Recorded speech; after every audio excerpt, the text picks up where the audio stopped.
Saya orangnya kan woles banget ya. Nah ini mau tanya, tipsnya woles di media sosial itu gimana?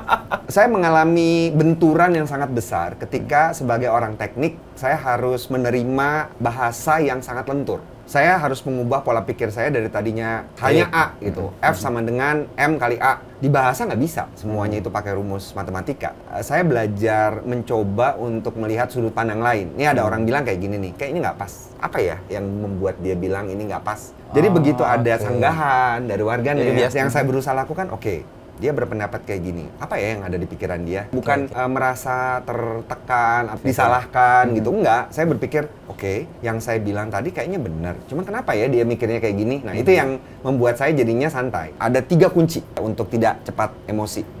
Sabar, sabar, sabar. Terus yang terakhir ada tambahan. Kalau ini sabar, sabar, sabar, husnuzan. Wah, berbaik sangka. Ya.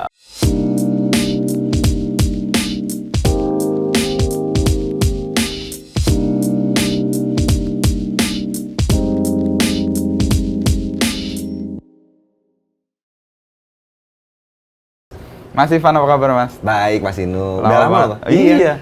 Terakhir ketemu ingatku di Trio Wise Monkey, tapi yang gedung lama. Suryo. Ya? Yang Suryo. Iya. Malam-malam kita ketemu Mbak Rara, Sesek. Sebelum pandemi lu itu? Sebelum pandemi. Iya.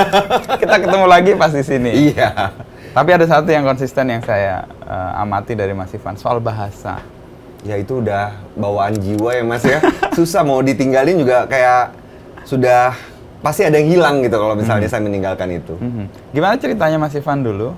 Kan kuliahnya teknik ya, kimia lagi di ITB, lalu S2-nya teknik informatika Pak? Iya. Di UI. Melenceng jauh ke bahasa itu. Itu gimana ceritanya? Dan kemarin sekarang ada orang nyebut masa Ivan Lanin gitu. Saya tuh selalu mengikuti hati ya. Jadi waktu kuliah itu kan teknik kimia Mas. Ya. Nah menjelang lulus itu saya ikut dengan teman di salah satu lab di kampus dan ternyata saya menyukai bikin program komputer. Walaupun waktu kuliahnya dulu nggak belajar sama sekali kan. Nah gara-gara itu begitu lulus nggak jadi sarjana teknik kimia. Kalau sarjana teknik kimia itu kan harusnya kerja di pabrik kimia, pengolahan karet lah segala macem. Tapi ternyata begitu lulus yang saya lakukan adalah saya jadi pemrogram web waktu itu. Saya mengikuti perasaan hati. Terus seiring dengan berjalannya waktu, masih 10 tahun tuh waktu itu dari sejak lulus sampai pindah profesi lagi, itu juga saya mengikuti perasaan hati. Waktu itu, waktu jadi pemrogram itu saya pikir, saya nggak suka ngobrol dengan manusia. Saya lebih suka ngobrol dengan mesin. Mesin itu gampang Mas. Kalau kita salah, paling dia nggak jalan kan. Dengan manusia salah, yang jadi orangnya tetap senyum-senyum tapi nggak pernah mau ketemu lagi sama kita kan. Susah berhubungan dengan manusia itu. Jadi waktu itu saya pikir udah deh, saya seumur hidup saya berhubungan dengan mesin aja. Nah ternyata dalam perjalanannya kemudian karena saya bikin aplikasi yang berhubungan dengan manajemen risiko, mau tidak mau saya kan harus memberikan pelatihan kepada orang kan. Ketemu orang juga. Iya, ketemu orang. Kok ternyata enak ya, apalagi kalau cantik-cantik sedikit gitu kan lumayan ya, ada ajak ngobrol. Akhirnya ya udah, saya mulai waktu itu memberi pelatihan untuk manajemen risiko tadi. Manajemen risiko. Jadilah saya kemudian beralih profesi menjadi konsultan tahun 2009. Itu lagi-lagi mengikuti perasaan hati. Padahal pada tahun yang sama saya udah mendaftar untuk S2. S2-nya saya ambil teknologi informasi. Saya waktu itu tidak enak hati karena saya pikir kok saya bergeraknya di bidang komputer, cuman nggak punya latar belakang komputer kan. Nah, jadilah saya konsultan sekaligus juga saya belajar teknologi informasi. Seiring dengan perjalanannya lama-lama saya merasakan bahwa ternyata keterampilan berbahasa itu sangat membantu di dalam kehidupan. Dari tadinya saya tidak mampu untuk berkomunikasi dengan orang, kemudian saya jadi bisa kan. Terlebih lagi ketika itu yang saya hadapi kebanyakan tinggi Mas. Karena kan bidang manajemen risiko dan tata kelola perusahaan, bidang manajemen itu udah level saya itu tingkatan tinggi kan. Kemampuan berbahasa itu sangat membantu menurut saya. Begitu ketemu dengan mereka kan gayanya tuh kan yang kaku gitu ya. Cuman dengan keluasan berbahasa, saya bisa membuat mereka santai, terus mereka bisa curhat, manajemen risiko kan namanya mereka harus bisa memprediksi kan apa yang akan terjadi ke depan. Apa yang akan terjadi itu sedikit banyak membuka borok perusahaan. Saya belajar itu. Dan kemudian saya berusaha merumuskan, jadi apa sih sebenarnya yang perlu dipelajari orang ketika mereka ingin menulis dan ingin bisa berbicara dengan baik. Satu hal yang saya lihat di dalam bahasa Indonesia itu perbedaan antara ragam formal dan informal jauh banget. Formal dan informal. Ya. Jauh gapnya. Jauh sekali kan? Contoh paling gampang itu kalau dalam bahasa Inggris kita bisa pakai kata you kepada siapapun. Ya. Kalau kita bercakap-cakap kayak saya nih misalnya, saya ngobrol dengan teman atau dengan tadi klien saya dengan bahasa Inggris, saya bisa menggunakan you. Untuk semua itu. Untuk semua itu. Tapi bayangkan bahasa Indonesia, Bapak, bagaimana kamu menjelaskan ini? Kan nggak mungkin kita bilang harus gitu kan. Anda kan?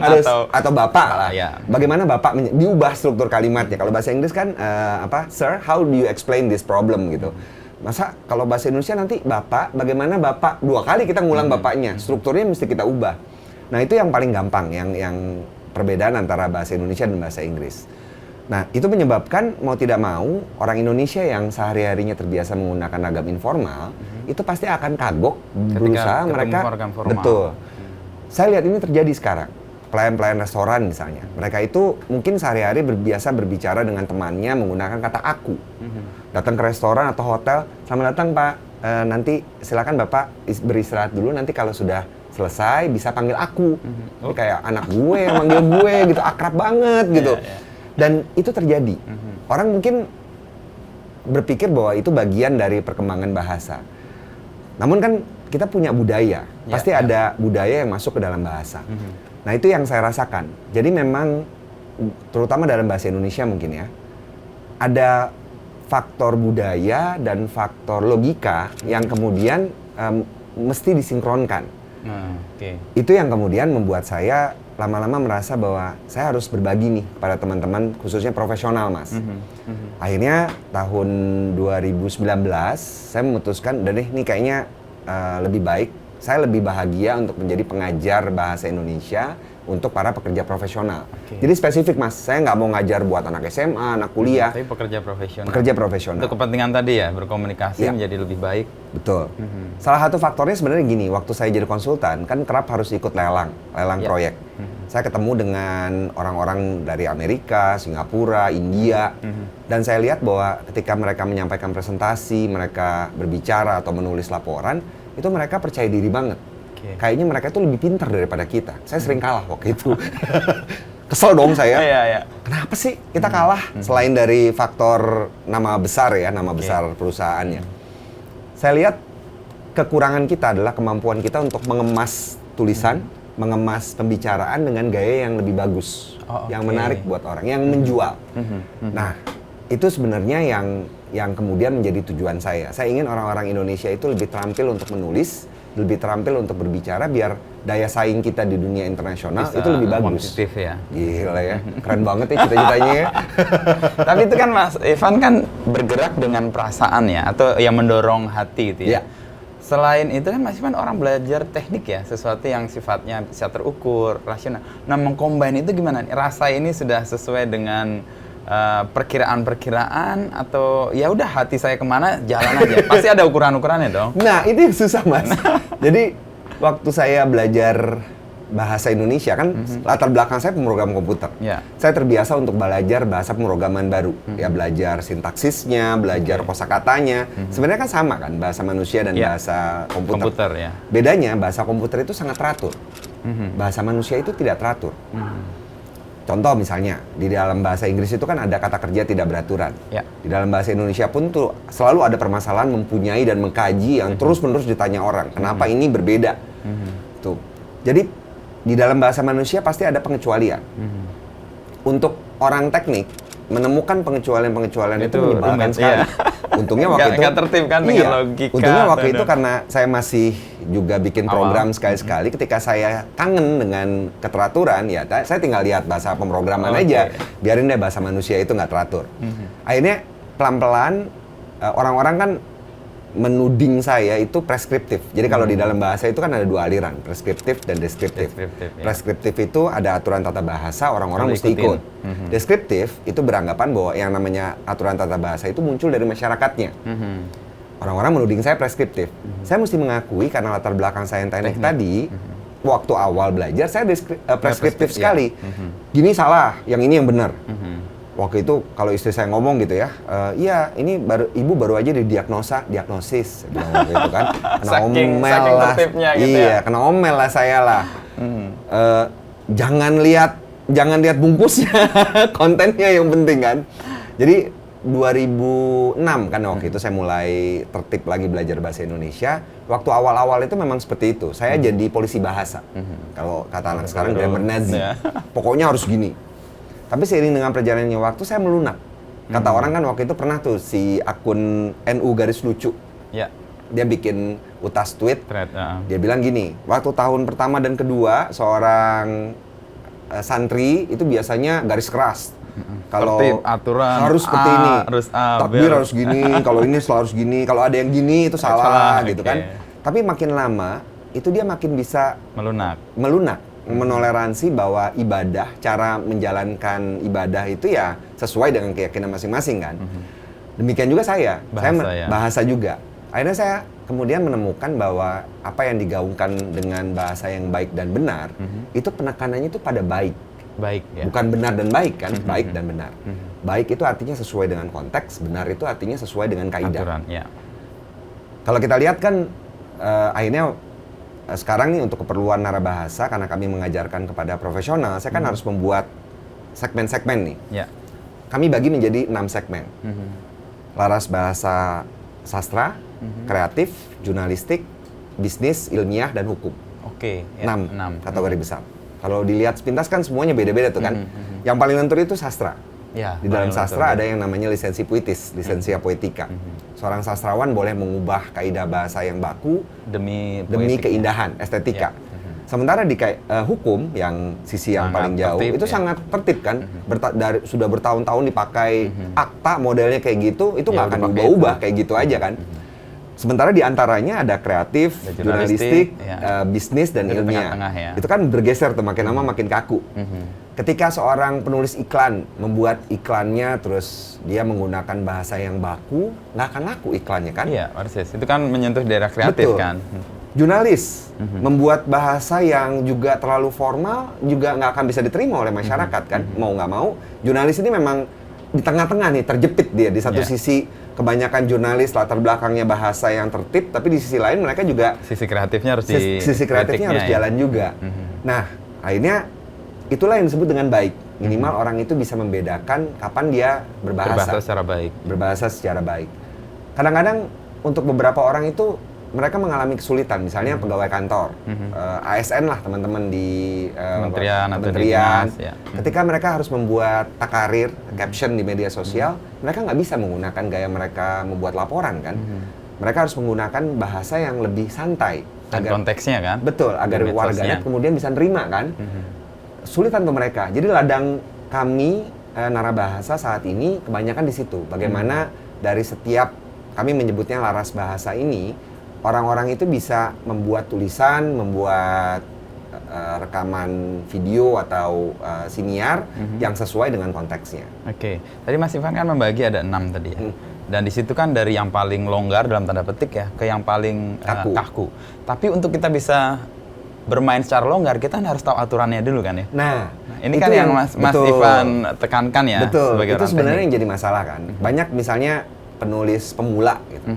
Terus sastrawan ya, mau meloncat gitu aja. Iya, mereka itu salah tik nih. Terus begitu ditegur bilangnya, oh ini kan sastra, punya lisensi puitis, mereka bilang. Cuma masalahnya, kamu ngerti nggak aturan bakunya seperti apa? Ketika kita melakukan pelanggaran, tapi kita lakukan itu dengan sadar, itu bagus. Berarti itu yang bagus sebenarnya ya? Kan. Jadi seorang penulis, saya menyebutnya pekerja teks profesional. T ya, bukan X, bukan S ya.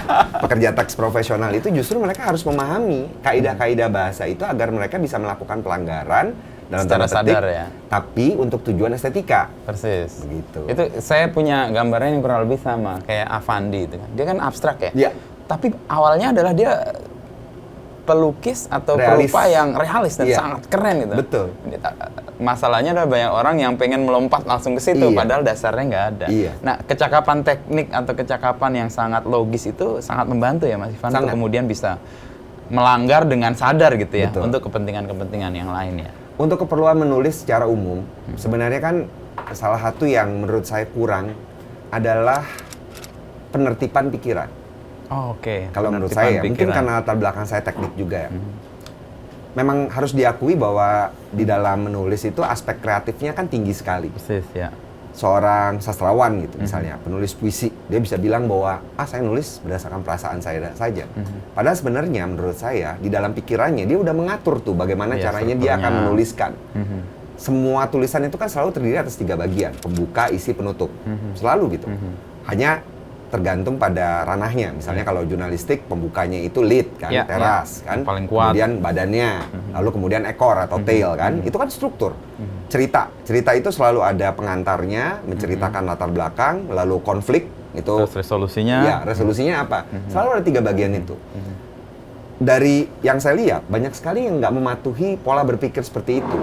Dasar itu aja tuh belum kuat. Nah makanya Narabahasa ini bukan maksud iklan ya, tapi maksudnya pendekatan yang saya lakukan selalu pertama itu yang diatur bagaimana caranya orang berpikir untuk menuangkan pikirannya. Nah itu yang pertama. Setelah itu baru kemudian dia akan membagi-bagi pikirannya itu kan menjadi paragraf dan kalimat. Lalu dia memilih kata dan terakhir dia membereskan ejaan. Jadi karena yang diajarkan adalah kaum profesional, kami mulainya itu dari pendekatan yang paling langsung kelihatan hasilnya. Ketika orang sudah bisa menata pikirannya, cara dia menulisnya pun juga akan lebih terstruktur kan. Persis. Minimal kalaupun misalnya pilihan katanya masih salah, ejaannya masih belum terlalu tertib, paling nggak orang bisa membaca secara utuh. Betul. Itu dulu Mas. Jadi akhirnya kemudian itu kami terapkan untuk semua jenis tulisan. Dan alhamdulillah sampai sekarang sih cukup berhasil ya. Kemarin sumbangan ketertiban dalam berbahasa itu kayak bikin kerangkanya ya. Betul. Kemudian kreativitasnya orang bisa bermain di awal, di akhir atau bahkan di tengah-tengahnya itu ya. Iya. Misalnya kayak paragraf pembuka. Banyak orang yang berpikir bahwa paragraf pembuka itu dari awal harus ajak. Padahal saya pernah dengar siniarnya Mbak Lela Kudori, waktu itu beliau mewawancarai Gunawan Muhammad Gunawan Muhammad tuh bilang bahwa bagian paragraf pembuka itu seringkali tuh harus dibongkar ulang. Sampai sempat dibilang saya tuh bikin paragraf pembuka itu sampai 34 kali baru ajak gitu, baru ketemu yang pas. Jadi memang proses kreatif dan proses logis itu harus dijalankan paralel dan mungkin kalau saya dalam proses itu saya bagi 3 juga. Pertama itu logis, kita memikirkan kerangkanya mau seperti apa, tujuan kita seperti apa. Lalu proses kreatif, itu proses yang nggak boleh bolak-balik. Banyak penulis yang ketika menulis satu kalimat, dia mikir, ini nggak bagus nih, hapus lagi. Nggak selesai tulisannya kan, apalagi wartawan. Kalau dikejar tenggat kan, harus nulis dulu semuanya, baru kemudian baca ulang. Nah, atau serahkan editor. Itu kesian editornya itu kalau kayak gitu tuh. Minimal dibaca ulang, dia perbaiki, dan jadi prosesnya logis, kreatif, logis lagi. Jadi satu ya. Nah, kalau Mas Ivan menemukan pola-pola dalam berbahasa itu, lalu kemudian kan Mas Ivan cukup jeli tuh ngelihat hal yang tidak tepat atau tidak baik entah di medsos atau di artikel-artikel dan orang merujuk ke Mas Ivan, itu mulai kapan awalnya sampai orang tanya Mas Ivan? Semua akhirnya jadi rujukan tuh. Saya itu kan anak Twitter lama ya Mas ya. Saya bergabung di Twitter tuh 2007. Wow, ini senior. 2007 udah main Twitter. Iya, jadi waktu itu kan Friendster tuh. Iya, Friendster. Jadi ketahuan umurnya. Friendster, habis itu Facebook, terus Twitter. Nah, karena di Twitter 2007 Plurk, waktu itu sempat ada Plurk. 2007, 2010 itu mulai tuh teman-teman entah bagaimana mungkin karena mereka melihat konsistensi ya. Kan 2009 sempat ada pesta blogger, waktu itu mereka juga, itu juga yang mempertemukan blogger dari seluruh Indonesia kan. Mungkin waktu itu juga mereka mulai lihat tuh saya. Mulai banyak yang nanya 2010. Status saya kan waktu itu Wikipediawan. Kan Wikipedia sama blog itu kan dianggap 2 kubu yang terpisah kan. Wikipedia ini kaku banget ya. Cuma gara-gara itulah kemudian saya belajar menulis formal. Nah, mulai banyak tuh teman-teman yang bertanya aturan ejaan segala macam. Terus jadi mungkin 2010 itulah titik baliknya. Nah, 2010 kemudian 2014 itu mulai banyak lembaga yang minta saya untuk mengisi acara. Mulailah saya belajar untuk membuat silabus. Belum ngerti tuh yang disebut silabus yang bagus seperti apa. Saya berdasarkan pengalaman aja. Tapi waktu itu saya udah mulai bisa merumuskan bahwa ketika kita berbahasa, kita mesti mengatur tataran. Ya, tataran bahasa. Mulai dari saya menyebutnya wacana yang paling tinggi, bagaimana kita menuangkan pikiran kita dengan lengkap, sampai yang paling rendah ejaan. mulainya nggak boleh dari bawah, Tapi harus dari atas. turun ya. Iya. Kalau mulai dari bawah sampai kapanpun kita Nggak nggak akan kelar. bisa nulis, Mas. Minimal dengan kita menertibkan pikiran, seorang jurnalis itu udah bisa menulis kan, nanti Persis, kerjaan ya. editor. Gitu. Nah, 2010 itu 2014 sudah mulai diundang-undang, dan 2019 itu yang saya memutuskan, udah nih saya mesti nggak bisa lagi saya bekerja sendiri, saya mesti punya tim. Saya dirikanlah Narabahasa 2020. Kurang lebih gitu sih Mas perjalanannya. Kan ketemu bahasa dan menjadi hal yang ditekuni secara konsisten itu kayak otodidak ya Mas Ivan, dan kayaknya ngikutin gerak hati aja ya, karena tadi ngerasa oh kalau main untuk tender atau menjelaskan sesuatu akan lebih bagus ketika kemampuan berbahasanya baik. Nah, otodidak itu dorongannya dari mana, dan kemudian ilmu dari mana itu semua didapat Mas Ivan? Itu pertama karena keinginan untuk menulis di Wikipedia dan kesebalan karena terus-menerus dikoreksi oleh senior. Iya, kalau Titik Wikipedia koma, kan terbuka itu kan ya. ada yang ngedit tiba-tiba Iya, kan, loh kok ini saya salah ya ternyata ya. Nah, gara-gara itu kemudian saya belajar. Jadi 2006 waktu saya masuk Wikipedia, itulah titik awal saya belajar lagi. Gimana cara belajarnya? Ya dari teman-teman senior Wikipedia itu. Kemudian 2007 saya ketemu dengan Milis. Zaman itu kan Milis ya, tempat kita buat belajar. Milis Bahtera namanya. Bahtera? Ya, ini Milis Bahtera itu bahasa dan terjemahan. Itu akronim dari bahasa dan terjemahan. Akronim maksa gitu lah, kata bahasa. Dari kata, habis itu dicari kepanjangannya.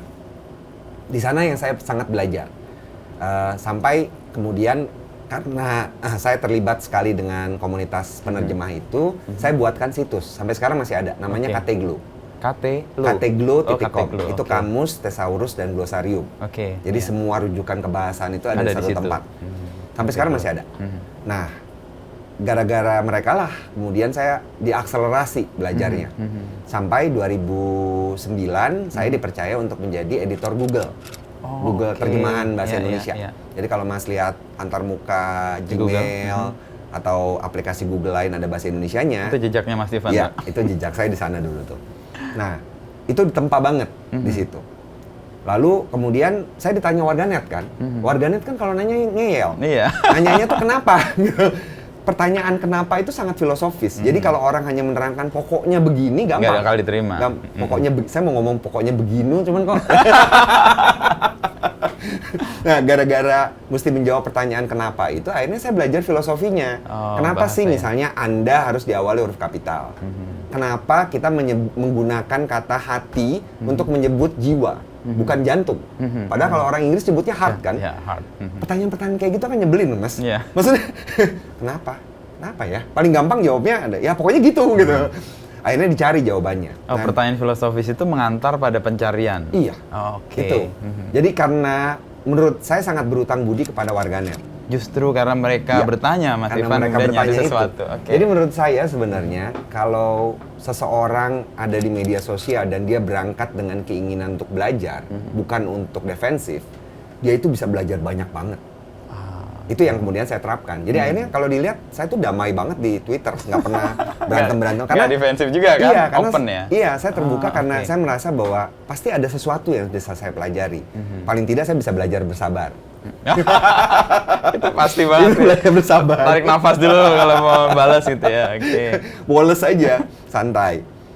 Tapi benar, karena pertanyaan dari warganet, akhirnya saya cari kan sumber-sumber ya. Sumber-sumbernya. Itu yang memicu saya, Mas. Karena pekerjaan satu, karena komunitas, dan karena warganet. Dan kepada 3 kelompok itu, apa yang Mas Ivan pelajari, Mas Ivan balikan lagi ya? Betul, karena saya merasa berutang budi kepada mereka. Saya ingat waktu saya 2007 itu mencari-cari sumber rujukan bahasa, susahnya minta ampun. Oh iya, nggak ada tempat bertanya, Mas. Mau nanya ke siapa kan? Dan ketika bertanya pun jawabannya macam-macam. Jadi akhirnya kemudian sekonyol apapun pertanyaan saat ini, saya berhusnuzan, berbaik sangka. Oh, ini orang baru belajar. Ya udah, saya berusaha untuk jawab. Akhirnya itulah yang kemudian membuat saya jadi tempat ditanya kalau di Twitter. Ya, rujukan yang kemudian semua orang tertutup pintunya, di Mas Ivan kayaknya terbuka nih. Karena itu tadi sih, kalau saya lihat berangkat dari pengalaman saya waktu itu juga banyak nanya kan. saya sebel kalau ada ketemu ahli yang ketika ditanya tuh jawabnya pendek-pendek. Mungkin Nggak mereka elaboratif bosan. gitu ya.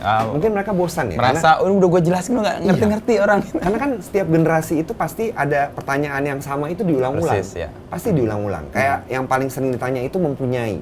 Mempunyai itu kan kata dasarnya punya. Punya. Kenapa dia tiba-tiba nggak jadi memunyai? Tapi mempunyai. Mempunyai. Jawaban paling gampangnya pokoknya. Tapi sekarang saya punya penjelasan bahwa itu ada yang bilang bahwa itu dari empunya.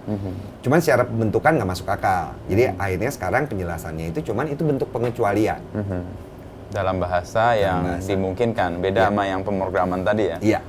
Tapi Mas Ivan nggak sebel dengan ketemu pengecualian-pengecualian itu kan? Sebelumnya kan program karena itu kan sesuatu yang di luar dari sepakatan atau pola yang ada ya. Saya sebenarnya ingin jadi ke Webster. Webster itu kan yang dia lakukan menertibkan ejaan kan. Dia buat kamus, habis itu dia ubah tuh semuanya. Mengikuti kalau patokan saya itu. bisa bikin kamus Ivan. Nggak, Webster kan ngambil nama belakangnya. Iya. Lanin. Kamus Lanin. Saya akan ubah itu menjadi konsisten semua. Cuma saya pikir buang waktu ya. Artinya itu kan harus kemudian menyebarkan konsensus lagi kepada semua orang. Dan kayaknya itu kan malah berlawanan dengan prinsip dari bahasa kan yang berkembang. Betul. Dan dia sesuai dengan konteks, sesuai dengan komunitas yang menghidupi. Dan itu yang mungkin membuat pengecualian-pengecualian itu juga muncul ya. Iya.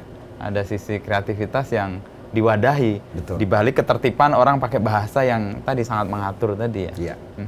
Kalau Mas Ivan sendiri dalam perjalanan kan kemudian menemukan beberapa netizen yang bertanya dan itu kan mendorong untuk mendapatkan sources yang baru ya karena jawaban pokoknya A, pokoknya B nggak diterima. Iya. Ketika mencari itu menemukan sumber-sumber mudah atau sulit juga? Pada akhirnya kemudian ada masa ketika saya itu secara rutin harus ke Gramedia beli buku bahasa. Jadi gini, saya waktu itu beranggapan gini, kan saya banyak dipanggil oleh institusi nih, dapat uang nih waktu itu. Itu di luar pekerjaan tetap saya yang jadi konsultan kan. Itu kan uang jajan nih. Jadi waktu itu uang jajan saya alokasikan buat beli buku. Buku kebahasaan. Kalau dilihat sekarang lemari saya tuh kayaknya udah banyakan buku kebahasaan daripada buku pemrograman atau manajemen. Akhirnya saya alokasikan untuk itu, Mas. Sumbernya sebenarnya banyak ya? Sumbernya kalau kita pergi ke Gramedia atau toko, ntar saya pikir promosi lagi. Memang ke Gramedia waktu itu perginya. Karena toko buku yang menyediakan satu rak khusus yang untuk kebahasaan itu memang cuma Gramedia. Pergi ke Gramedia ya tinggal yang saya lakukan cuma lihat rak itu ada yang baru nggak nih. Saya cuma lihat gitu aja. Terus mulai berkembang toko buku daring. Kebetulan ada satu situs waktu itu yang memang mereka punya rubrik khusus bahasa. Saya rutin aja tuh setiap bulan saya punya uang saya alokasikan. Oke, saya beli buku kebahasaan. Jadi situ kemudian kemampuan Mas Ivan menemukan jawaban atas pertanyaan netizen itu didapatkan sourcesnya ya atau sumbernya ya. Oke. Kalau di era sekarang kan bahasa itu sangat dinamis ya. Kalau tadi saya mengatakan bahwa salah satu yang membuat bahasa itu tetap hidup kan karena dia terus berkembang. Betul. Kita kan sering mencampur-campur bahasa nih Mas Ivan. Dalam percakapan, bahkan dalam bahasa tulis pun sekarang orang udah sangat nyaman. Kalau Mas Ivan melihat itu gimana sebagai tadi polisi bahasa? Tahun 2006 itu saya bekerja di perusahaan Indonesia, cuman bosnya waktu itu orang asing. Klien-kliennya banyak yang dari Australia.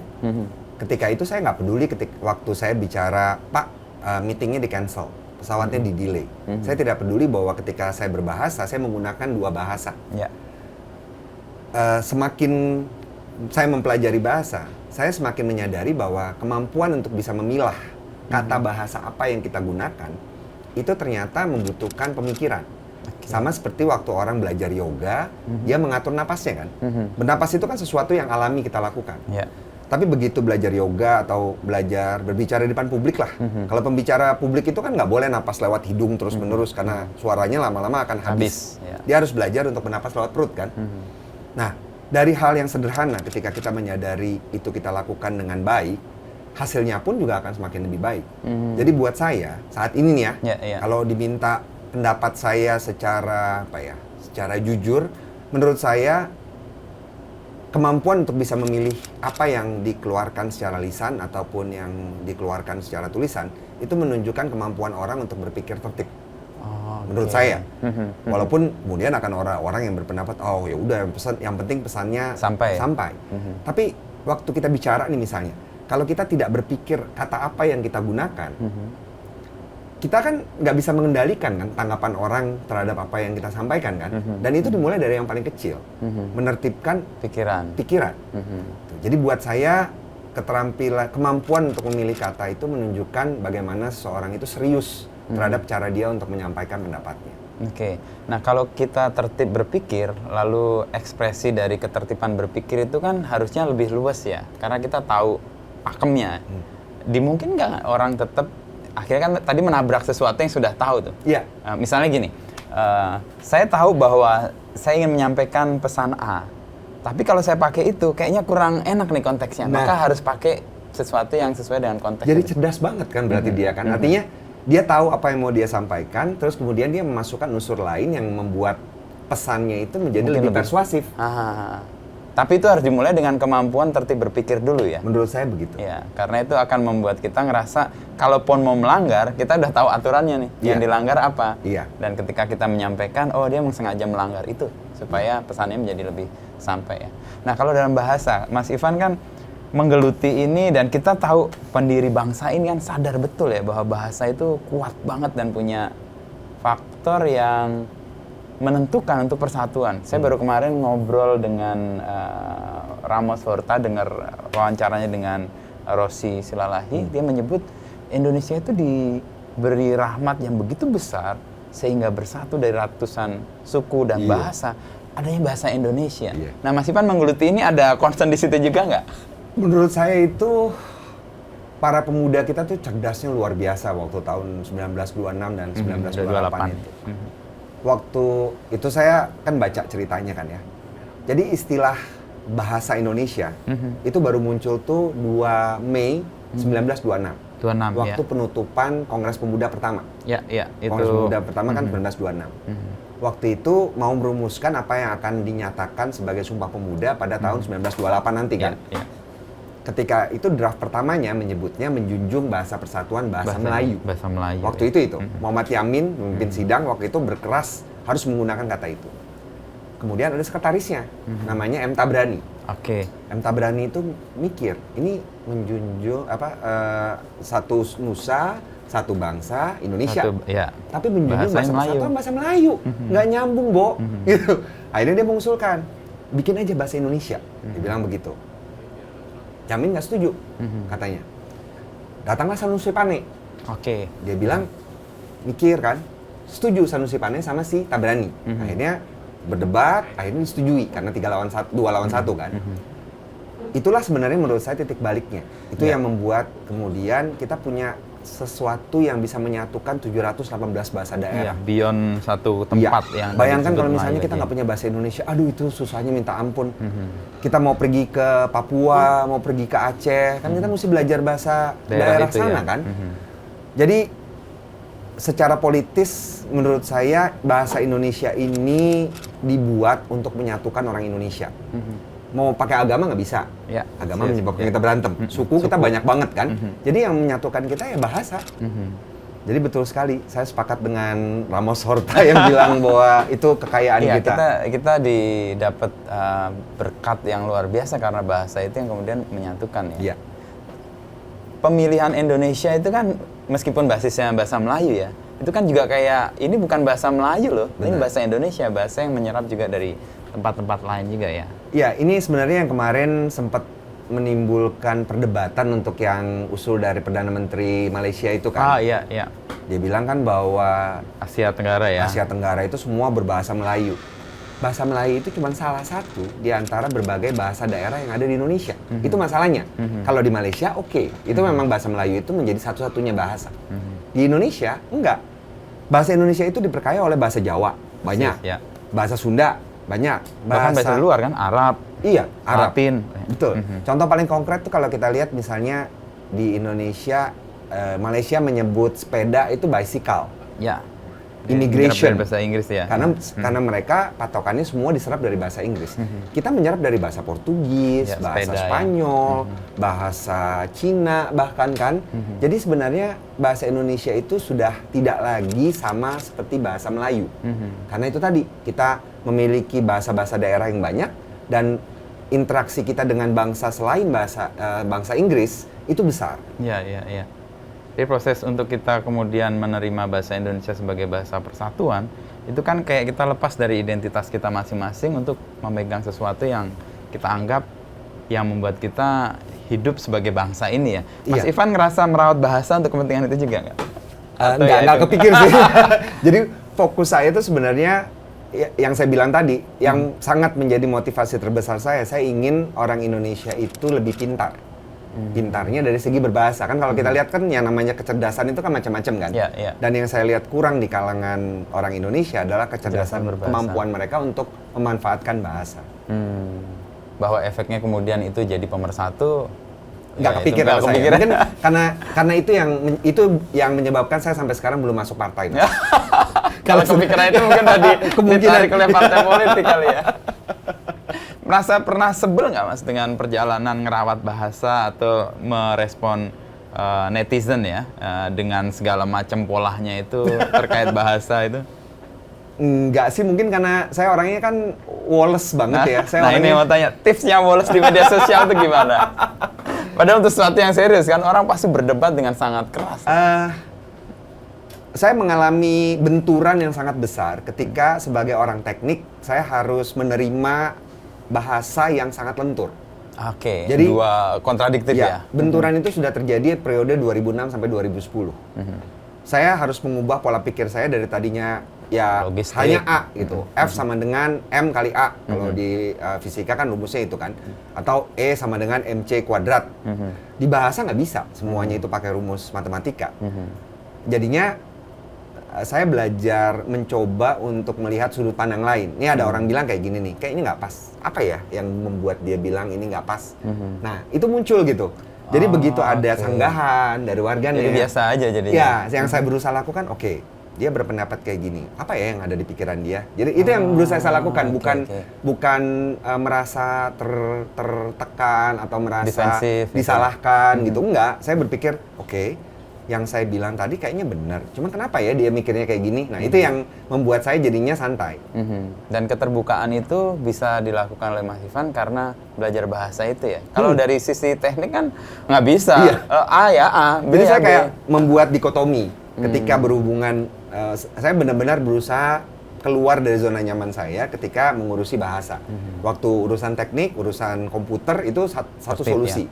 Tapi begitu untuk urusan bahasa Bisa banyak solusinya. Bisa banyak solusinya. Nah, kecakapan untuk bisa memahami orang lain dengan perspektifnya itu Mas Ivan sampai titik mana bisa mentoleransi?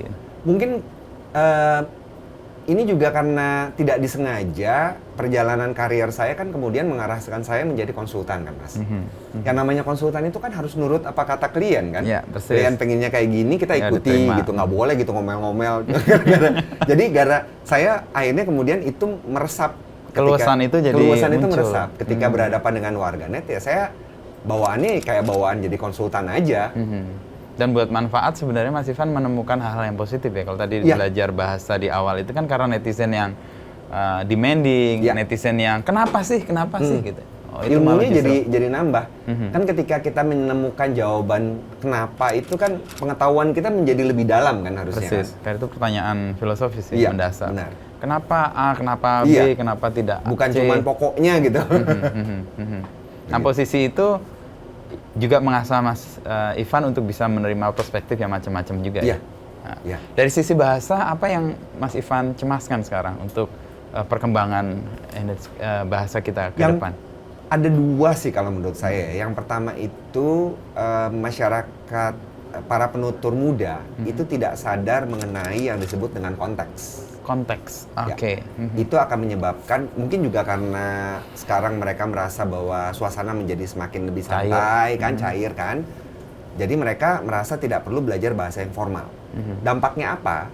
sekarang kita udah mulai lihat tuh. Waktu zaman saya dulu, seingat saya tidak perlu diajarkan bagaimana caranya untuk berkomunikasi kepada dosen pembimbing. Sekarang banyak kampus yang menulis gede-gede, beginilah cara etika berkomunikasi dengan dosen pembimbing. Nomor 4 akan membuat Anda terkejut. Nah, itu kalau ditulis di media sosial gitu. Clickbait banget itu. Oke. Nah, itu terus konteks tadi yang itu lost ya mereka. Ya, terus tadi yang saya bilang, ada pelayan manggil dirinya dengan aku. Ya itu karena mereka tidak merasa bahwa mereka harus menggunakan ragam bahasa yang berbeda. Sebenarnya kalau kita bandingkan dengan bahasa Inggris, itu juga mungkin berpengaruh ya. Karena kan bahasa Inggris itu memang relatif tidak mengenal kasta kan. Ya. Walaupun bahasa Indonesia memang ditujukan untuk berbeda Semua. dengan bahasa Jawa atau bahasa Sunda, namun tetap saja ada perbedaan gitu loh. Nah, ini yang saya cemaskan pertama.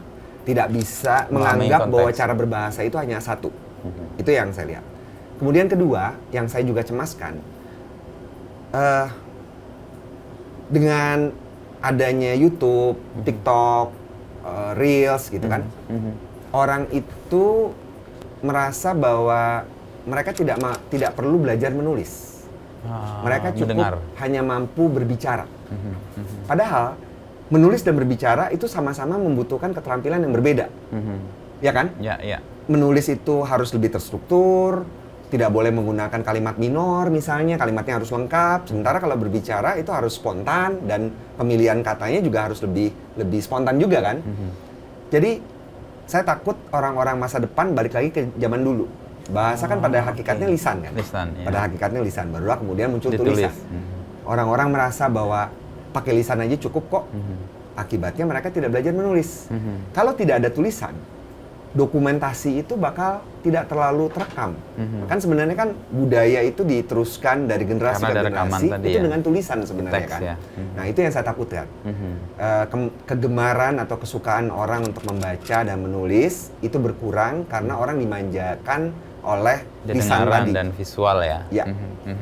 Jadi kecemasan satu soal konteks, yang kedua soal kemampuan menulis ya, yang berkurang ya. Saya lihat sendiri misalnya anak saya. Anak saya itu sekarang lebih senang nonton YouTube daripada baca buku. Dan itu banyak yang seperti itu. Padahal apa sebenarnya yang dikhawatirkan Mas Ivan? Kan YouTube juga sumber pengetahuan juga, di luar buku juga sebenarnya. Betul. Menurut saya segala sesuatu itu harus seimbang. Artinya ketika orang terlalu banyak, karena itu mungkin itu berpengaruh satu sama lain ya. Artinya ketika orang itu terlalu banyak mendengarkan lisan, dia itu tidak terlalu peduli dengan konteks. Akhirnya korelasi yang pertama tadi ya. Nyambung juga dengan yang pertama tadi. Nah, sebaliknya ketika orang itu tidak memahami konteks, kemudian dia yang kayaknya nggak ada hubungan sih. Cuman yang konteks tadi memang ada hubungan. Nah, itu yang saya cemaskan. Nanti yang terjadi, generasi depan itu tidak memiliki keterampilan menulis yang memadai. Padahal kemampuan menulis itu kan juga membantu untuk menstrukturkan pikiran juga kan? Iya, tadi menertibkan pikiran ya. Kemudian orang bisa menjelaskan sesuatu. Iya. Nah, soal konteks ini saya tertarik dengan tulisan, coba jelaskan arti kata terserah. Ini kan sebuah kalimat yang kalau kita tidak paham konteksnya bisa salah merespon. Ini gimana ceritanya kaos ini dan? Ini sih sebenarnya berangkat dari, saya kan kalau ngajar itu, karena yang saya ajar itu adalah pekerja profesional, dari awal itu saya selalu menekankan kepada diri saya nggak boleh kaku. Nggak boleh kaku. Jadi akhirnya saya itu jayus mas. Dan itu jayus itu kata yang diserap muncul, kan katanya itu dari nama orang ya. Anak di Gonzaga, teman angkatan saya. Memang betul ya? Saya ketemu orang kerja di Kompas TV anaknya. Masih jayus sampai sekarang? Masih jayus. Ya kayak gitulah jayus ya. Jadi kan itu bercandaan yang nggak lucu, tapi saking nggak lucunya orang jadi ketawa gara-gara nggak tega, gitu kan.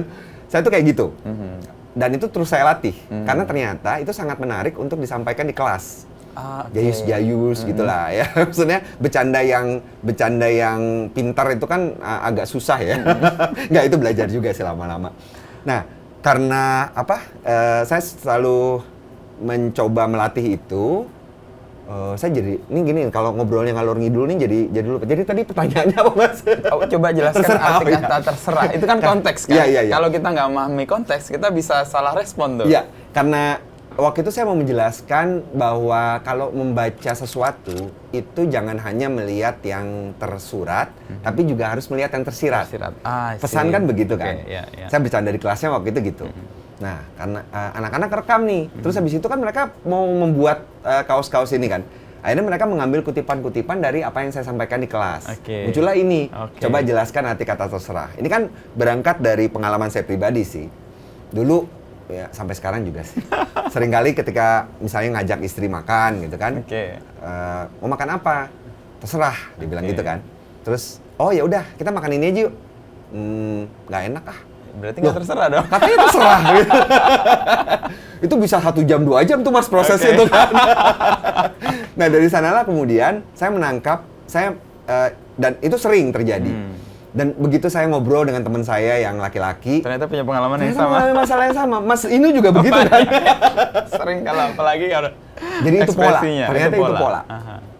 Dan akhirnya ketemulah polanya karena saya pencari pola juga kan bahwa sebenarnya di situ yang muncul adalah bukan hanya yang tersurat, tapi yang tersirat. Jadi intinya tuh sebenarnya istri saya itu pengen ngomong begini, saya lagi bingung nih, belum tahu mau makan apa. Coba kamu ngasih usulan, kalau saya suka saya bilang iya, kalau enggak terus kamu cari lagi yang lain. Itu namanya kamu perhatiin sama saya. Cuma kalau ngomong itu kan panjang. Kan? Jadi cuma pilih 1 kata, terserah. Artinya bisa sangat panjang dan diskusinya bisa sangat serius. Iya. Dan biasanya ungkapan kemarahan juga sih terserah itu. Udah jalan sebel, udah nyasar, cari makan udah terserah aja deh. Jadi gimana pengalamannya? Nah kita kalau ngomong soal bahasa, kalau kita hanya membaca ini sebagai yang tersurat dan nggak mampu mendapat yang tersirat, orang kan menjadi keliru merespon kan. Iya. Dan itu bahaya dalam komunikasi kan. Benar. Apa yang dikatakan itu tidak melulu apa yang terucap, tapi juga entah gesturnya, cara melengosnya pun juga akan membuat kita responnya kayak apa. Iya. Itu kerumitan berbahasa yang menurut Mas Ivan, gimana itu kita bisa punya kecakapan sebenarnya itu? Setelah saya belajar, mau nggak mau kan, pada awalnya kan saya belajarnya ya apa yang diperlukan untuk menulis kan. Tapi lama-lama kemudian saya belajar linguistik. Di dalam linguistik itu ada ilmu yang disebutnya pragmatika. Pragmatika itu adalah ilmu yang mempelajari tuturan atau sesuatu yang berada di balik aspek kebahasaan. Itu ada ilmunya. Jadi pragmatika, kan tersurat, gampangnya ya, tersurat, tersirat, lalu kemudian apa sebenarnya yang ingin dia lakukan. Duh, panas nih. Jawabannya, oh iya panas. Udah, terus ya udah gitu kan. Komunikasi nggak terjadi tuh. Duh, panas nih. Baik, nanti saya minta tolong untuk nyalakan AC. Itu oke. Duh, panas nih. Aduh, saya nyalain AC-nya ya. Tuh, mau minum apa? Jadi ada tingkatannya tuh.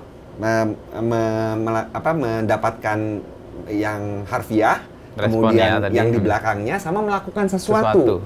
Nah, tindakan ini yang sebenarnya kan yang membuat kita itu bisa lebih jauh daripada hanya sekadar memahami kebahasaan. Nah, itu sebenarnya kunci masuk ke hati perempuan, Mas. Ini dia. Saya bisa jadi konsultan ini tuh, konsultan cinta. Persis nih, agak susah memahami memang. Soalnya gini, dari yang saya belajar itu kan, ya mau nggak mau saya bilang tadi kan, saya mau nggak mau belajar linguistik. Keterampilan bahasa itu ada 4. Menyimak, kemudian berbicara, membaca, dan menulis. Mulai dari lisan dulu kan. Dari keempat ini, fokus perhatian orang itu lebih banyak pada menulis, aktif, kan? Habis itu berbicara. Yang paling tidak pernah dilihat orang itu menyimak. Padahal kunci ke hati perempuan itu menyimak, Mas. Dengerin. Oh, itu pendengar curhat profesional kayak gitu kok, Mas. Kan ada salah seorang seleb tweet itu yang membuka konsultasi, saya lupa namanya siapa, bayar berapa aja gitu hanya untuk mendengarkan curhat. Itu, nah kayak Mas ini kan, itu pendengar curhat profesional tuh, Mas. Jadi kunci untuk memahami dan merespon perempuan adalah mendengarkan, menyimak. Mendengar, Mas. Respon yang sesuai ya. Kalau untuk itu. Saya baru teori doang. Tapi tadi apa? Menyimak, berbicara, membaca dan menulis. Kita lebih banyak berbicara dan menulis. Iya kan, yang aktif kan. Sebenarnya kalau dilihat itu sekarang berkembang 2 lagi, perkawinan antara 2 itu. menggabungkan antara lisan sama menulis. Kalau yang pasif itu adalah memirsa, menonton. Memirsa, oke. Ya, kita nonton orang presentasi itu kan kita mesti menyelaraskan antara apa yang dipaparkan dengan apa yang kemampuan diucapkan kita. kan. Sebaliknya waktu kita melakukan presentasi, seorang penyaji yang malas itu dia akan menyalin tempel aja dari doknya ke PPT. Jadinya kan orang baca kan. Tapi seorang penyaji yang bagus malah dia cuma gambar doang, tapi dia kemudian bisa bercerita 2 jam nggak berhenti-berhenti. Dan orang bisa mendapat keseluruhan pesannya tanpa harus membaca teksnya tadi karena dia menyimak tadi ya. Iya. Oh, saya baru tahu ada 4 tahapan orang tadi ya. Menyimak, berbicara, menulis, membaca dulu. membaca lalu menulis. Iya, bayi kan juga gitu kan. Dia nyimak dulu, nggak serta-merta lahir langsung membaca kan. Dia menyimak dulu, terus dia belajar berbicara. Terus bayi Arab, bayi Cina, bayi Rusia, bayi Indonesia sama-sama bilang mama. Cara tulisnya beda. Iya. Dia berusaha bunyi suara itu lambangnya beda-beda. Jadi itu memang terakhir tulisan itu. Ya, tulisan itu terakhir. Nah, tadi Mas Ivan kan belajar bahasa ini kan karena gerakan hati nih. Sekarang kan udah dalam posisi expert lah. Atau setidaknya orang melihat, nih orang yang istiqomah lah di bahasa. Ini ada hati yang lain untuk melakukan sesuatu yang di luar bahasa nggak, Mas? Sebenarnya kalau dilihat, aspek kebahasan itu banyak banget kembangannya, Mas. Kalau sekarang kan saya fokus kepada pelatihan nih. Oke. Kemudian ada penulisan, penulisannya, penerjemahan. Ada banyak sekali yang bisa kita lakukan di sana.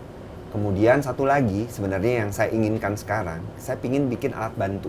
Alat bantu? Kalau waktu saya masih sering menulis bahasa Inggris, itu ada alat yang namanya Grammarly, Mas. Grammarly, oke. Itu pengecek ejaan. Ya, Jadi kita ya. pakai Bener atau enggak gitu ya? Docs atau pakai Word, dia langsung memberikan koreksi. Untuk bahasa Indonesia belum ada. Ah, oke. Saya ingin bikin yang kayak gitu, dan itu akan sangat membantu orang kan. Artinya dia sudah tahu dasarnya, tapi kemudian begitu dia mengerjakan tuh kayak ada saya di sampingnya yang ngasih tahu enggak itu salah gitu. harusnya gini gitu. Dan itu tidak hanya bukan hanya masalah ejaan, tapi juga masalah penyusunan kalimat. Masalah diksi. Bayangkan kan kalau sekarang saya pernah tuh waktu itu saya pakai Grammarly. Saya tulis pakai surel, saya nulis surel. You are very smart, saya tulis gitu. Terus dia kasih pesen, change smart into apa gitu dia bilang. Smart is overuse, terlalu sering dipakai. Nah, saya kan enak kan kalau misalnya ada orang yang mengusulkan itu, coba cari sinonim kata mengadakan, cari sinonim kata menunjukkan, enak banget. Tiba-tiba orang itu bisa, oh hidup saya selalu ugahari nih. Nggak pernah kepikir kan ugahari itu sederhana. Dipakai, iya. Orang nggak menggunakan itu menggunakan karena kata itu. Overuse jadi sederhananya. Nah, itu kan mesin berarti ada kecerdasan buatan. Iya, artinya kan Mas Ivan sendiri berangkat dari teknik dan sekarang bahasa itu ketemu dong, malah jangan-jangan akan segera terwujud nih. Saya mau S3-nya sih rencananya itu. Woi, untuk membuat S1-nya teknik kimia, S2-nya teknologi informasi, S3-nya bahasa. Linguistik. Tapi lebih ke linguistik teknik, komputasi. Komputasi ya, linguistik. Itu pasti akan banyak membantu sih. Tapi dalam posisi untuk menjadi kayak memberi alternatif kalau kita menulis kan itu. Ya. Itu akan mematikan kreativitas atau dinamika orang berbahasa. Menurut saya enggak. Jadi enggak, itu ya? namanya alat bantu kan, writing assistant. Ini Grammarly ini udah 12 tahun kalau saya nggak salah. Sampai sekarang profesi penulis bahasa Inggris nggak hilang ya. Justru penulis berbahasa Inggris itu juga dibantu kan sama Grammarly kan. Jadi yang namanya alat bantu tetap akan ada alat bantu. Mungkin nanti ketika bisa diciptakan alat yang pastilah berkembang ya, pasti ada yang namanya pembuat draft. Itu pernah tuh ada salah satu media di Indonesia yang membuat mesin yang bisa membuatkan draft berdasarkan agregasi dari berbagai situs berita, dia agregasikan, dia buat draftnya. Tapi tetap saja kemudian ada editor. Persis, ya. Kenapa begitu? Karena menurut saya kegiatan menulis esensinya adalah kegiatan kreatif. Dan kreativitas itu merupakan satu dari dua hal yang menurut WEF, World Economic Forum, tidak akan bisa digantikan oleh mesin. Satunya lagi itu kecerdasan emosional. Jadi menurut WEF, kan mereka itu menerbitkan the future of jobs. Selalu tuh, tiap 2 tahun sekali. Apa pekerjaan yang akan tahun tergantikan, apa yang akan stay gitu ya? Ya, menurut mereka itu ada 2 keterampilan yang tidak bisa diganti oleh mesin, yaitu kecerdasan buatan dan kreativitas. Kecerdasan buatan, kecerdasan emosional dan kreativitas. Dan ya karena penulisan adalah pekerjaan kreatif, insya Allah sih nggak bisa diganti. Meskipun ada Grammarly atau Iya. kalau Mas Ivan menyebutnya apa tadi dari bahasa Indonesia? Belum ada alat sekarang. bantunya. Belum ada. Mari kita akan carikan nih apa alat bantu untuk orang bisa berbahasa secara tertib, Iya. tapi kreativitasnya masih bisa tumbuh ya. Iya. Nah, itu kan kayak malah memudahkan kan? Karena sekarang kan misalnya banyak sekali ketika wartawan pemula itu masih banyak yang saltik. Ya. Atau misalnya ada gaya selingkung. Misalnya kalau di Kompas itu kan orang tua yang artinya ayah ibu kan ditulisnya Satu. serangkai kan. Ada yang dipisah kalau orang tua. Kompas itu pakainya Islandia, bukan Islandia. Nah, hal-hal kayak gitu bisa dimasukkan ke mesin. Ya, Jadi ya. ketika wartawan baru masuk, kemudian Itu sudah dikoreksi. Sudah dikoreksi. Ada sih di kami Sudah yang ada? membantu, misalnya dia mengkoreksi teks. Kalau kita menulis sesuatu yang keliru, dia ada tanda merah itu Ya. untuk diganti. Nah, itu kan tatarannya baru ejaan tuh. Persis. Belum kalimat. Belum, ya. Kalimat aja kan masih banyak sekali yang menulis kalimat nggak ada subjeknya, atau kalimatnya itu nggak ada predikat. Kesalahan-kesalahan itu kan masih banyak juga dibuat orang. Nah, S3-nya ditunggu nih, supaya ntar jadi bahan untuk banyak institusi atau person juga ya, untuk membuat. Insya Allah pinginnya ke sana sebenarnya. Kalau dari latar belakang Mas Ivan, kalau orang-orang dari Sumatera Barat ya Mas Ivan kan, memang sangat tertib dan sangat apa ya, saya melihatnya tuh senang dengan sesuatu yang sifatnya sastra bahasa. Itu ada faktor itu juga nggak? Atau Saya Mas itu Ivan lahirnya lihat? di Jakarta. Saya itu Lahir di Padang Jakarta. Murtad, Mas. Padang Murtad. Gimana Karena ceritanya? Saya lahirnya di Jakarta, Oke. Tanah Abang saya lahir. Wah, anak Tanah Abang. Anak ya. Tanah Abang saya. Jadi anak Betawi sebenarnya. Dan waktu kecil itu ayah ibu saya ngomongnya bahasa Indonesia. Bahasa Betawi ya, bahasa sekitarnya Betawi. kan bahasa Betawi. Jadi sebenarnya saya itu baru mulai dengan sadar berusaha bisa aktif berbahasa Minang sejak saya mulai menekuni bahasa lagi. Karena saya malu hati. Oke. Saya melihat saya bisa bahasa Indonesia lancar, tapi kok saya nggak bisa bahasa, Bahasa daerah. Minang. Tahun Untungnya 2000-an juga itu. ya, 2006-an, 2007-an gitu. Nah, jadi sebenarnya nggak ada pengaruh itu. Mungkin yang paling besar itu kesukaan saya kepada bahasa. Karena saya melihat pola dari bahasa pemrograman, akhirnya itu kemudian berusaha melihat pola di bahasa Indonesia. Tapi memang benar bahwa orang-orang Minang itu kan dianggap sebagai peletak dasar untuk sastrawan angkatan pujangga baru kan. Persis, ya. Ketika itu kan memang banyak orang Minangnya kan yang Dominan lah ya, yang memberi dominan. warna ya. Dan kata-kata yang diserap ke dalam bahasa Indonesia pada zaman itu memang banyak yang berasal dari bahasa Minang. Cuman sekarang ini sudah semakin meluas, artinya bukan hanya orang dari bahasa Minang, dari berbagai bahasa lain pun sudah Bisa mulai masuk banyak yang ya. diserap. Dan bahasa sebagai bahasa Indonesia, akhirnya dia mengambil juga semua Iya. potensi yang ada di daerah ya. Iya. Apa yang paling mempengaruhi sebuah bahasa itu berkembang kalau menurut Mas Ivan, dan dia menyerap bahasa lain itu apa? Kemampuan yang berpengaruh itu sebenarnya kemampuan bahasa itu untuk mengikuti perkembangan zaman. Artinya kan adaptif ya dia. Iya, adaptif. Artinya kan gini, bahasa itu dipakai ketika orang merasa bahwa dia mampu menjelaskan, bahasa itu mampu menjelaskan konsep-konsep baru. Kalau misalnya kita bisa menjelaskan teori-teori baru, kecerdasan buatan, metaverse, meta semesta, itu bisa dijelaskan dengan bahasa Indonesia akan terus lestari dan berkembang. Ini kita lihat pada bahasa daerah. Oke. Coba bayangkan menjelaskan teori relativitas Einstein pakai bahasa Sunda. Waduh. Ada Wikipedia bahasa Sunda. Jadi Ada ya? Wikipedia salah satu misinya adalah membuat bahasa daerah itu menjadi tetap modern. Oke. Walaupun terseok-seok ya. Artinya kan bahasa Indonesia itu kemudian bisa berkembang karena dia membuat pola-pola tertentu. Kita buat tuh shen jadi si, yang berakhiran shen jadi si. Jadi begitu ketemu kata agitation misalnya, kita agitasi. Misalnya yang baru lagi tuh misalnya disruption menjadi disrupsi. Kan gampang kan? Walaupun nation nggak jadi nasi ya. Karena kita udah punya bangsa. Karena kita udah punya beras. Dan udah punya bangsa. Nah, jadi pola-pola itu sebenarnya yang kita butuhkan. Masih banyak yang kita belum ada, misalnya kayak hood. Brotherhood jadi persaudaraan, neighborhood jadi tetangga. Beda, nggak ada pola kan. Nanti ada banyak hood lain, itu kita mesti cari polanya tuh. Ware, software jadi perangkat keras. Nanti ada brainware, perangkat otak mungkin hardware, ya. Perangkat, nah, itu pola-pola itu yang harus kita cari. Jadi menurut saya yang membuat sebuah bahasa berkembang dan tetap digunakan adalah kemampuan itu tadi. Dia adaptif, Dan ini terus terang mencemaskan saya sih. Karena kan bahasa Indonesia itu bisa jadi mematikan bahasa daerah. Ini isu yang jarang dilirik orang karena sensitif. Begitu kita lihat kan ada kayak kasta untuk seseorang menguasai bahasa. Kasta paling tinggi bahasa Inggris.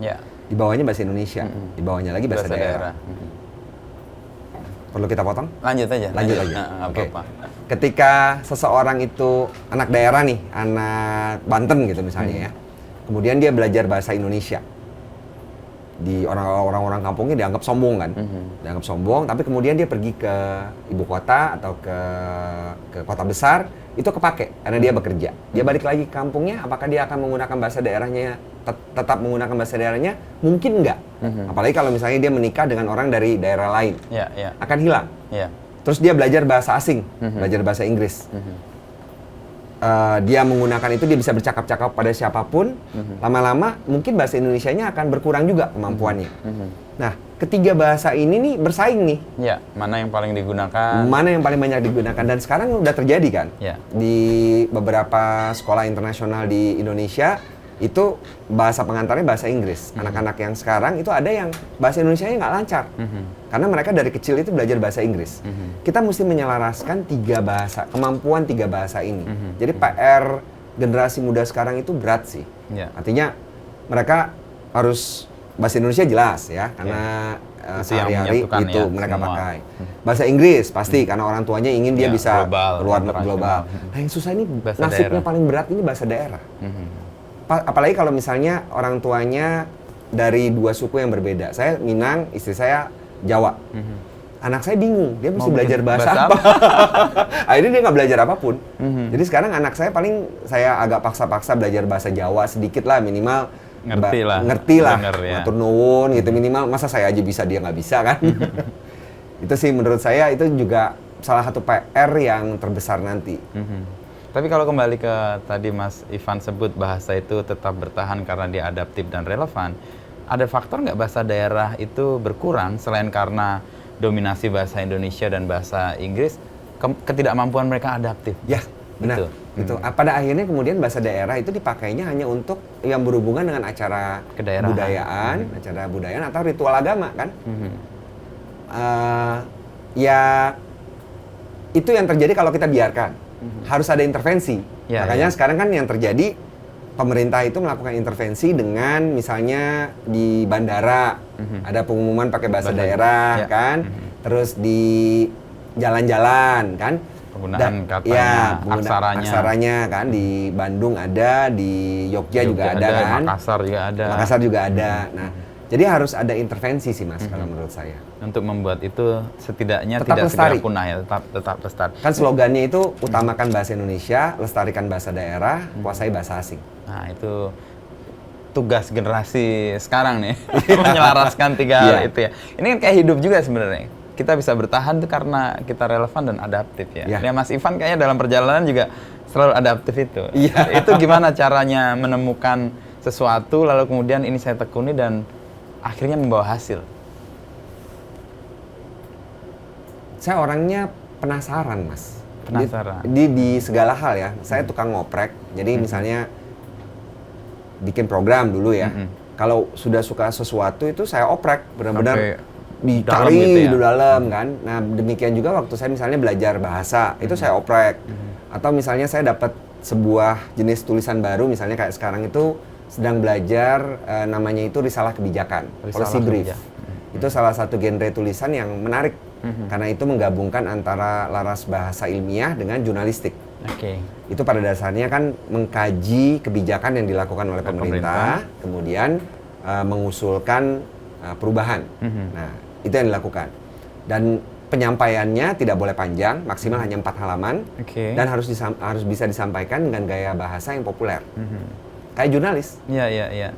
Itu challenge banget sih. Iya. Jadi ada gap yang besar lalu ditemukan supaya itu bisa dipahami oleh publik yang mungkin umum ya atau berbeda ya. Buat jurnalis tuh peluang besar juga loh Mas. Mengajarkan bagaimana cara saya memberikan ini masukan Insight nih. masukan bisnis untuk tim Kompas nih. Apa tadi risalah kebijakan ya? Policy brief deh ngomong. Policy brief ya. Nah, bahasa Indonesia yang kita mau tertib. Policy brief. Risalah kebijakan. Ya. Terus kemudian Mas Ivan nih, di bahasa nih. Tadinya kan cuma karena ingin tahu lalu ngoprek dalam ya. Terus ketemu nih apa marketnya dan pasarnya. Itu by accident lalu Mas Ivan menjalaninya terus, atau emang Mas Ivan lihat ini perlu nih atau perlu di-create nih kebutuhan macam ini dan market yang membutuhkan? Saya cari sih. Cari. Karena pasarnya nggak ada. Kalau ditanya siapa orang yang ingin belajar bahasa Indonesia, nggak ada Mas. Orang Indonesia bahasa Indonesia semua ya? Okay. Jadi memang perusahaan yang saya dirikan ini bisa dibilang ya memang menciptakan sebuah pasar baru. Dari tadinya orang merasa bahwa nggak perlu belajar bahasa Indonesia, tapi ternyata begitu itu dilekatkan dengan apa yang mereka kerjakan sehari-hari, mau jadi tidak perlu. mau mereka butuh itu. Kayak menulis naskah dinas. Siapa yang butuh cara menulis naskah dinas? Tapi ternyata pasarnya ada, begitu diberitahukan ini banyak salah loh. Oh gini loh cara ininya, ternyata banyak kebutuhannya. Nanti dibukakan matanya untuk kemudian melihat sesuatu yang diperlukan untuk mereka lakukan perbaikan ya. Iya. Wah, ini menciptakan pasar ya. Jadi ini artinya kalau kita pakai bahasa, coba jelaskan arti kata terserah, apa yang Mas Ivan lakukan bukan sesuatu yang terserah aja, tapi memang dibuat dengan pola ya. Harus dibuat. Dan menurut saya sih manfaatnya besar ya, artinya salah satu yang saya rasakan juga sekarang, hubungan saya dengan institusi pendidikan yang berhubungan dengan kebahasaan itu semakin kesini semakin bagus. Semakin bagus. Karena mereka membutuhkan masukan dari praktisi. Sebenarnya ini lulusan Fakultas Sastra dan Bahasa itu nanti kemana? Nah, sebenarnya ladangnya itu nggak cuma misalnya jadi pendidik atau jadi penulis, ada banyak editor, penerjemah, cukup banyak lah kalau menurut saya. Karena tidak ada aspek kehidupan kita yang lepas dari urusan bahasa kalau menurut saya. Artinya luas banget ya. Luas sekali. Tapi untuk kelompok yang mempelajari bahasa, masuknya Mas Ivan di sini dengan latar belakang non bahasa, gimana? Mereka apresiatif atau ada resistensi juga atau biasa aja? Sepertinya masih bimbang ya kayaknya mereka. Ini siapa sih gitu? Atau gimana? Di satu sisi ya terancam, maksudnya bukan terancam sih, artinya pastilah terganggu ya. Ini kan ladang gue, kok ini tiba-tiba ada orang dari luar tiba-tiba masuk, siapa sih nih? Kemudian pasti akan dilihat adalah ketidakbisaan saya mengenai suatu aspek tertentu. Yang namanya linguistik itu kan sangat luas ya Mas. Bahkan ahli linguistik pun mungkin dia hanya bisa morfologi, dia hanya bisa pragmatika, dia nggak akan bisa semuanya dia ahli. Kayak dokter juga begitu kan. Nah demikian juga saya kan, ada paling nggak ada bahasa, ada sastra. Bahasa oke lah, semua bidangnya mungkin saya pernah dalami, tapi sastra saya kan bukan pegiat sastra, itu bidang sendiri. Di dalam ilmu linguistik pun yang menguasai linguistik belum tentu dia sastranya jago.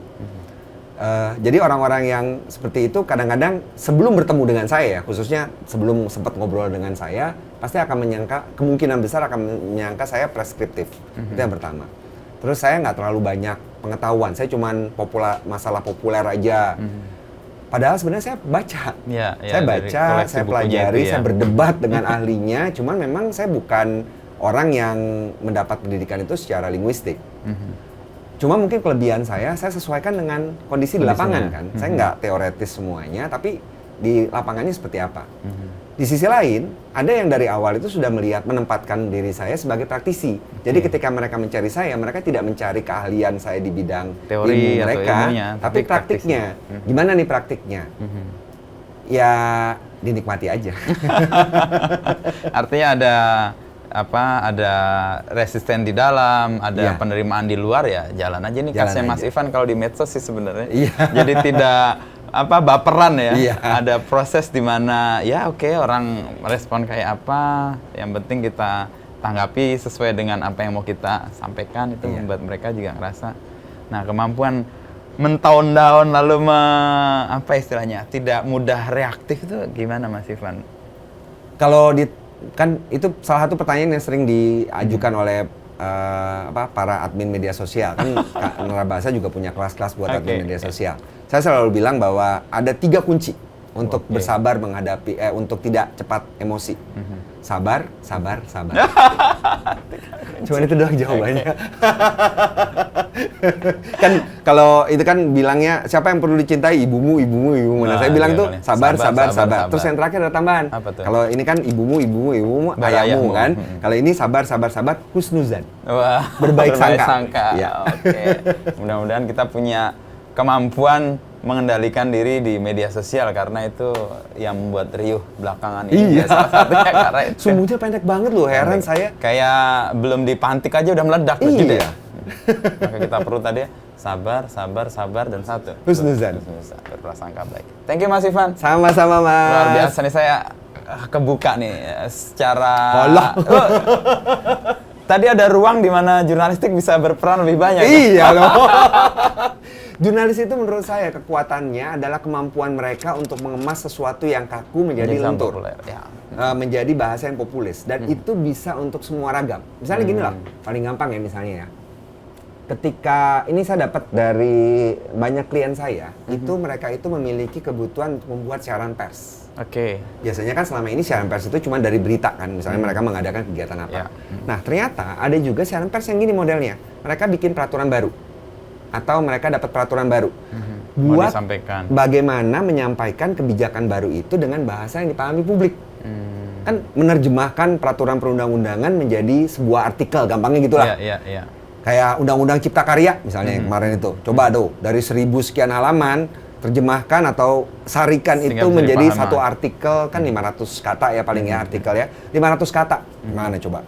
Itu jurnalistik punya peran di situ. Iya. Ya, ini Bisa dia tuh. membuka ruang-ruang yang selama ini kita abaikan. Iya. Jurnalistik ternyata punya banyak Iya. peran. Terima kasih Mas Ivan. Sama-sama. Sampai ketemu lagi nanti kita di obrolan-obrolan berikutnya kalau kita mau ada kelas bahasa.